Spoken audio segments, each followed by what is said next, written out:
Hey, welcome back to Meeples and Mysteries. My name is Nuno. And my name is Johnny, professional survivor of Zero Dungeons and Destroyer Fun. And today we are taking a look at the new crowdfunding campaign from Themeborne. This one is actually for two games. The brand new second edition of Escape the Dark Tower, a game that's been out before, and a brand new game using the exact same system but in a different setting, called Escape the Dark Forest. Oh yes, finally, a chance to die horribly in two different locations.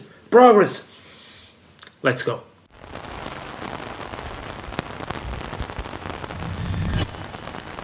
So, just by looking at the covers, you've already answered one of the two big questions that will tell you if you like this game or if this campaign is for you. The art is amazing, but also really specific. It's this detailed black and white dark fantasy style that instantly reminds me of Berserk. Oh please, it reminds me of the time I tried to illustrate despair using only a broken pencil and the tears of the weak. So yeah, if that kind of grim, moody artwork speaks to you, you're already halfway there. The second question is, and I'm using all of this space to describe the game also, but the second question is, do you like going on a dark adventure where you're really at the mercy of fate and not so much of your decisions and strategy? Because that's what this game is about. It's not really about control, it's about living the experience and see what happens. You can totally just have bad luck and die. As you should.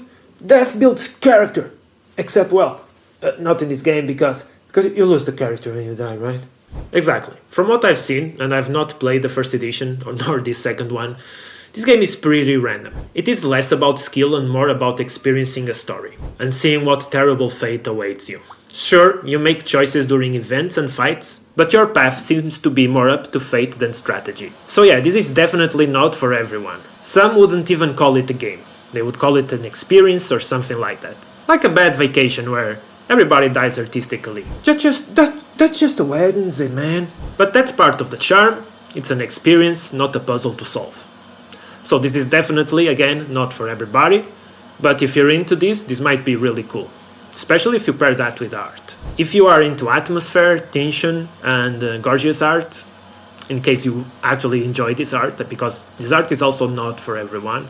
Definitely not. It might be incredible, but if you want balance and control, this is probably not for you. You'll probably hate it. A few more things. This is a co-op that you can also play solo. It's light, dice driven, it plays fast. It's almost like a dark fantasy filler, which is kind of unique in this space because when I normally see games like these that tend to be kind of role plays and dark fantasy setting, they're normally not fillers. They are the exact opposite. So this feels refreshing for a change and not something that you have to commit long hours to. Games with this kind of theme normally are long, heavy and self-important. Unlike me, with short, light... I guess I'm still self-important. Personally, I'm really drawn to this, mostly because of the whole concept, idea, and art. I love this art. This is personal to me, but just looking at this art and the concept, it kind of makes me feel like I'm some extra in a Berserk story, just one of the prisoners in one of the dark dungeons they visit. And I'm just there. Now, I have no importance to the story, I'm just there with a couple of friends or alone, and I'm trying to survive, and yeah, I probably won't. Spoiler! You definitely won't. Still, I'm going to say that even though the idea sounds cool to me, I have no idea if I'll enjoy this again, or at least more than a couple of times. Because this is definitely not a game, it's something you go through, and even though the whole idea sounds cool to me, I'm pretty new to this kind of stuff, so I'm not sure I'll enjoy it, but I'll tell you now, I backed it. It just seems too appealing to me, and if I'm going to try and do something like this, it's better be a game where I love the art, and it's probably a fast one, a filler.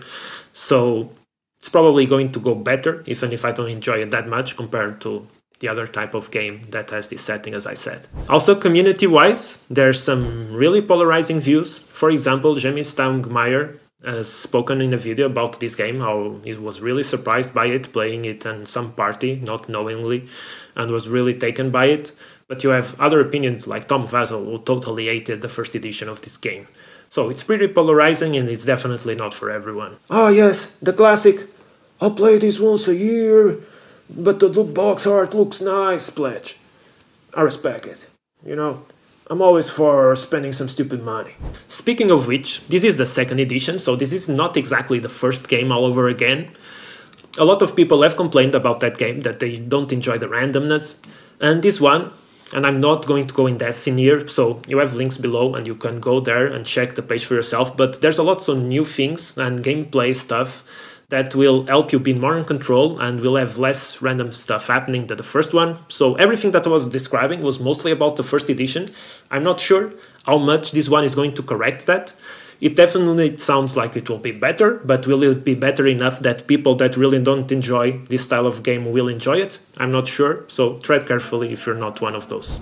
Also, there's some really cool upgrades. The art is new, the art looks better, even though it has the same style, and there's a lot of goodness like double-layered boards and stuff that I just personally love. Oh, there they removed the randomness! What I'm supposed to blame my failures on now? My choice is...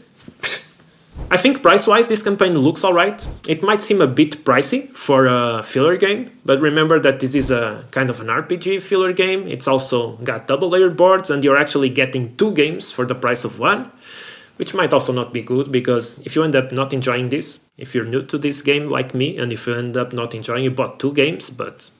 Also, something really good is that the shipping is it's way less than most of these campaigns. If you live in Europe, especially, you can get this game, depending on the country, from anywhere from 10 to 16 euros or something like that. So that's really cool, at least for a campaign game, where prices tend to range from 20 to 60 euros. That's really cool. So that's it for me on this video. This was an impulse buy from me that I'll probably just justify as research. Translation: it's broke, but emotionally fulfilled. And until next time, play more games and die beautifully doing it.